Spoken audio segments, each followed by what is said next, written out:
Hello friends, एक बार आप सबों का फिर से स्वागत है मेरे यूट्यूब चैनल बीटा क्लासेस में। मैं सौरभ चौरसिया, आपका होस्ट और दोस्त। तो बिना समय गवाए आज के इस टॉपिक को शुरू करते हैं, जिसका नाम है करंट अफेयर्स। तो आज का पहला सवाल आपके सामने है। किस देश के थल सेना अध्यक्ष जनरल एस सफुद्दीन अहमद ने 4 सितंबर 2021 से भारत की 3 दिवसीय अधिकारी यात्रा पर वो आए हैं?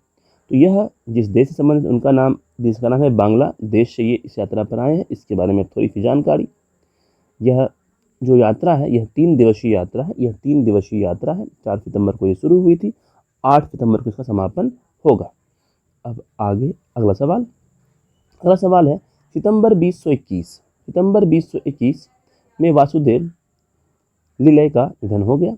उन्होंने किसके मार्गदर्शन में बुधान आंदोलन में भाग लिया था? तो बुधान आंदोलन को जो शुरुआत करने वाले हैं वह आचार्य विनोबा भावे। तो इन्हीं के अंदर वासुदेव ने बुधान आंदोलन में भाग लिया था, जिनकी मृत्यु सितंबर 2021 में हो गई है। इसके बारे में थोड़ी सी जानकारी। यह जो है इनका पूरा नाम है हरि भाऊ वासुदेव, जिनका निधन हुआ है। यह जलगांव जिले से संबंधित थे और इन्होंने आचार्य विनोबा भावे के मार्गदर्शन में इस आंदोलन में भाग लिया था। अब अगला सवाल आपके लिए।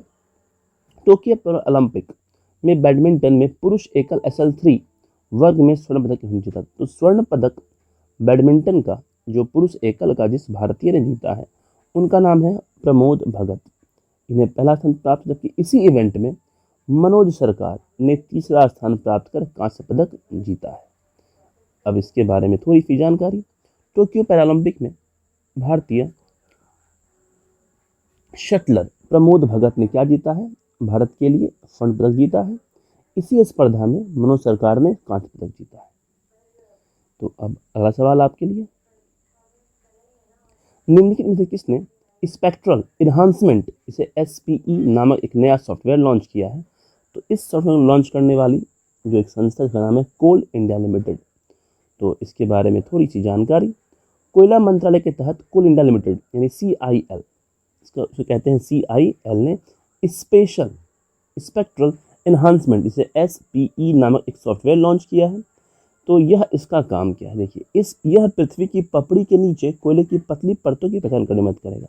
यानी जो पृथ्वी की जो पपड़ी है उसके नीचे यह पतली पतली परतों की पहचान करने में मदद करेगा और कोयला अन्वेषण की प्रक्रिया के दौरान भूकंपीय सर्वेक्षण का उपयोग करके कोयला संसाधनों में आकलन में सुधार करेगा।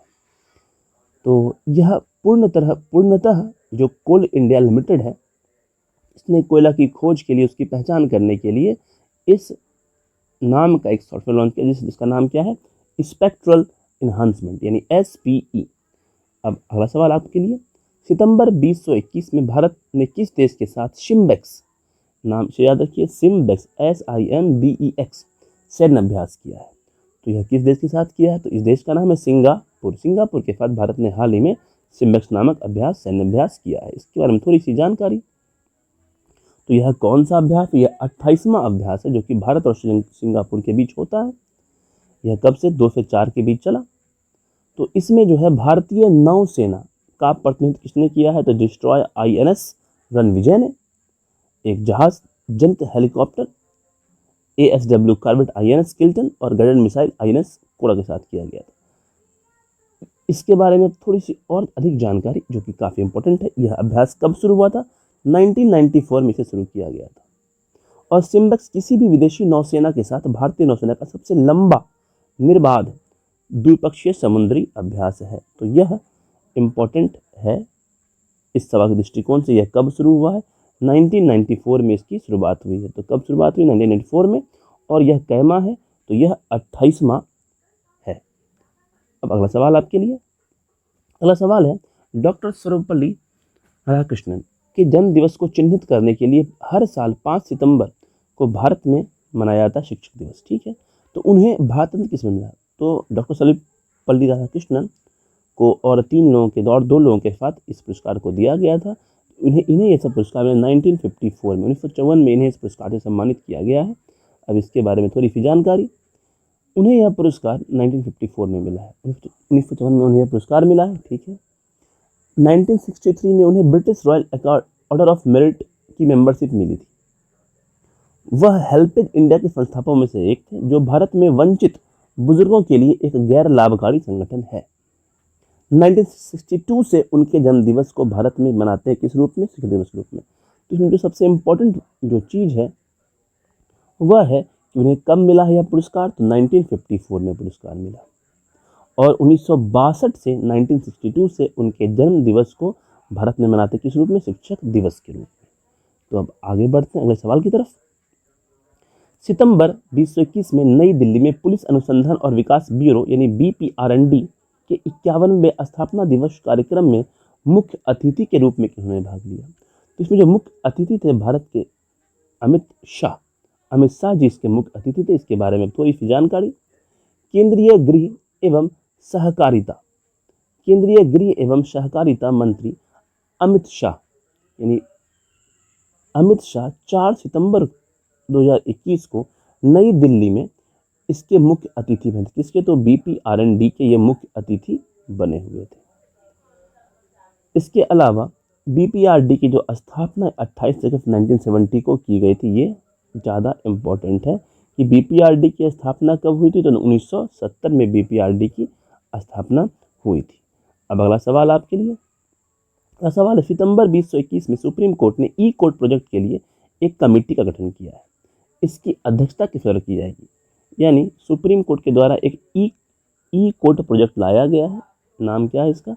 इसका नाम है ई कोर्ट प्रोजेक्ट। इसे लाया गया है और ई कोर्ट प्रोजेक्ट की जो कमेटी है इसका गठन किया गया है। तो इसकी अध्यक्षता कौन करेगा?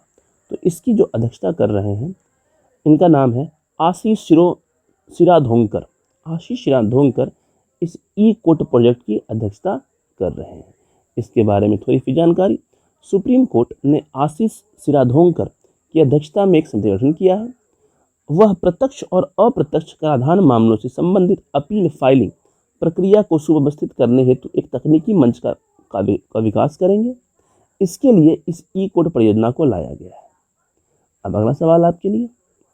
अगला सवाल है, निम्नलिखित में से किसने अगस्त 2021 में जर्मन नौसेना के साथ समुद्री साझेदारी अभ्यास में भाग लिया था?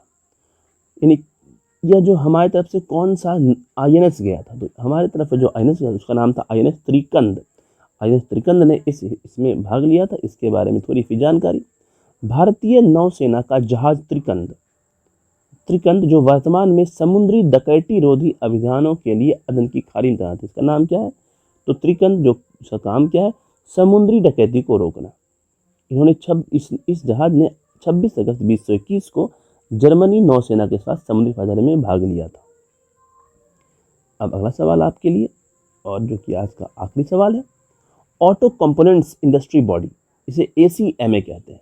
ऑटो कंपोनेंट्स इंडस्ट्री बॉडी, जिसे ACMA कहते हैं, इन्होंने 2 साल के कार्यकाल के लिए किसे अपना नया अध्यक्ष बनाया? यानी 2 साल के लिए किसे नया अध्यक्ष बनाएगा? तो अध्यक्ष जो बने हैं वो है संजय जे कपूर। अब इसके बारे में थोड़ी सी जानकारी। कंपोनेंट्स इंडस्ट्री बॉडी ACMA ने सोना कॉमस्टार के चेयरमैन, यानी ये पहले सोना कॉमस्टार के चेयरमैन थे, संजय जे कपूर, इनका नाम है संजय जे कपूर का 2 साल के कार्यकाल के लिए अपना नया अध्यक्ष बनाया है। इसके अलावा उपाध्यक्ष जो बने हैं उनका नाम है श्रद्धा शुरी। और ACMA क्या है? तो भारतीय ऑटो कंपनी उद्योग के हितों का प्रतिनिधित्व करने वाली शीर्ष संस्था है। तो आज के लिए इतना ही। यह थे आज के 10 प्रमुख करंट अफेयर्स विशेष। अब अगले वीडियो में आपके लिए मैं कुछ और करंट अफेयर लेकर के आऊँगा। तब तक के लिए जय हिंद, जय भारत।